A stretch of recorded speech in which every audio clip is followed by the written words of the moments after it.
देवताओं की पूजा जो सभी धर्मों में होती है, लेकिन सनातन धर्म एक ऐसा धर्म है जिसमें देवताओं की तो पूजा होती ही है, साथ ही साथ जीव जंतुओं और पेड़ पौधों की भी पूजा होती है। सनातन धर्म में मनाया जाने वाला वट सावित्री पूजा एक ऐसी ही पूजा है जिसमें वट वृक्ष की पूजा की जाती है। इस पूजा का धार्मिक पक्ष जितना प्रबल है उतना ही प्रबल इसका वैज्ञानिक पक्ष भी है। वट सावित्री पूजा के धार्मिक पक्ष की बात की जाए तो इसे लेकर सावित्री और सत्यवान की कथा की जाती है। इस कथा के अनुसार सावित्री अपनी शादी के लिए सत्यवान नामक एक युवक को चुनती है। सावित्री के इस चयन की जानकारी जब नारद को होती है तो वह सावित्री के पिता अश्वपति को सत्यवान की आयु मात्र 1 वर्ष ही शेष बचे रहने की बात कहकर सावित्री से ये विवाह नहीं करने की बात कहते हैं। इस पर सावित्री उन्हें अपना पति पूर्व में ही मान लेने की बात कहते हुए सत्यवान से ही शादी कर लेती है। जिस दिन सत्यवान के जीवन का अंतिम दिन था, उस दिन सत्यवान जब जंगल में लकड़ी काटने जाता है तो सावित्री भी उसके साथ जीत कर चली जाती है। लकड़ी काटते काटते जब सत्यवान सिर में दर्द होने की बात करता है तो सावित्री सारी स्थिति को भांप जाती है।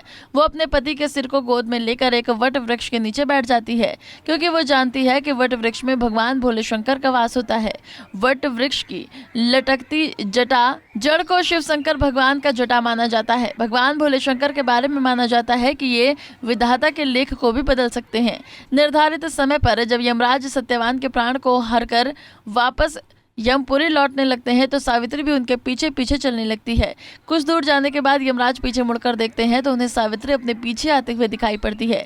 यमराज सावित्री से कहते हैं कि ये तो दुनिया का नियम है कि जिसके प्राण हर लिए जाएंगे सिर्फ वही यमराज के साथ जाएगा, कोई जीवित प्राणी उनके साथ नहीं जा सकता। ऐसे में तुम अपार धन संपत्ति ले लो और वापस लौट जाओ। ऐसा कहकर यमराज आगे बढ़ जाते हैं, लेकिन सावित्री पीछे नहीं लौटकर यमराज का अनुसरण करते हुए चलती जाती है। तो यमराज उसे एक वरदान मांगने को कहते हैं।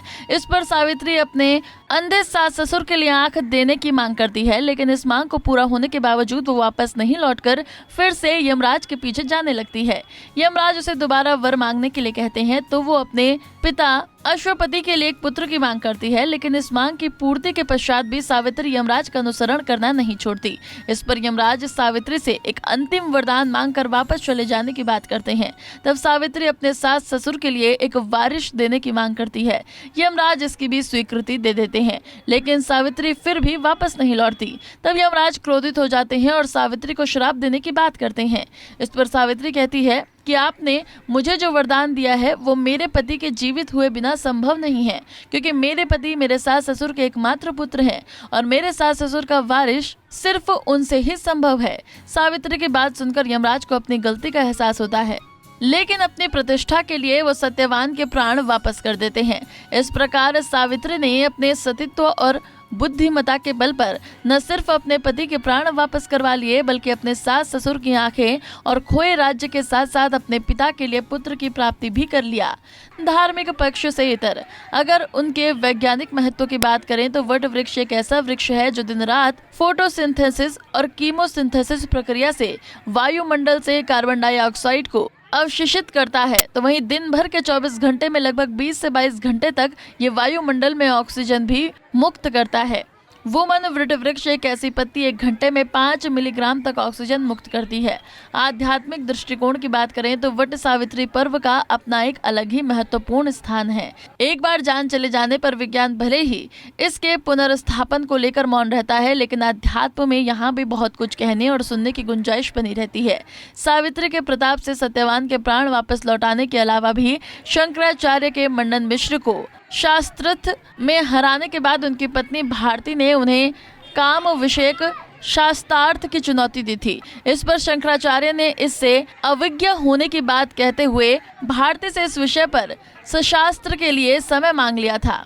इसके बाद उन्होंने अपने शिष्यों को उनके स्थूल शरीर को निर्विघ्न रखने की हिदायत देते हुए अपने मूल शरीर से अपनी आत्मा निकालकर उन्हें एक मुर्दे के शरीर में प्रवेश करवाया और उनके द्वारा काम विषयक जानकारी प्राप्त की और फिर उस मुर्दे के शरीर को छोड़कर वापस अपने मूल शरीर में आकर भारती से शास्त्रार्थ की थी। दरअसल जब किसी की मृत्यु होती है तो प्रारंभ में इसके प्राण वायु का शरीर में संचार रुक जाता है और धीरे धीरे शरीर के 7 चक्रों में मौजूद अपान वायु, समन वायु, उड़ान वायु और व्यान वायु क्रमशः नष्ट होने लगते हैं और जब इन सभी 5 वायु का पूर्णतः नाश होता है तभी कहीं जाकर किसी की मृत्यु होती है। प्राण वायु यानी कि श्वसन की अवरुद्धता के बावजूद अन्य 4 वायु के नष्ट होने से पूर्व तक इन्हें विशेष प्रक्रिया द्वारा संचालित किए जाने से प्राण वायु की प्रक्रिया फिर से प्रारंभ हो जाती है, जिससे मृत व्यक्ति के पुनर्जीवित होने की पूरी संभावना बनी रहती है। भारत में सिर्फ देवताओं की ही नहीं बल्कि यहाँ तो पशुओं की और पेड़ों की भी पूजा की जाती है। आज वट सावित्री के दिन वट वृक्ष की विशेष रूप से पूजा की जाती है और सत्यवान जो सावित्री के पति मृत हो गए थे उसको जीवन दान में इस वट वृक्ष का भी बड़ा महत्व है। पंजाब केसरी के लिए दुमका से वीरेंद्र कुमार झा। हमसे जुड़े रहने के लिए हमारे YouTube चैनल को सब्सक्राइब करें और नई वीडियो की नोटिफिकेशन के लिए बेल आइकॉन को दबाएं। अगर आप ये वीडियो Facebook पर देख रहे हैं तो लाइक जरूर करें और ज्यादा से ज्यादा शेयर करें। धन्यवाद।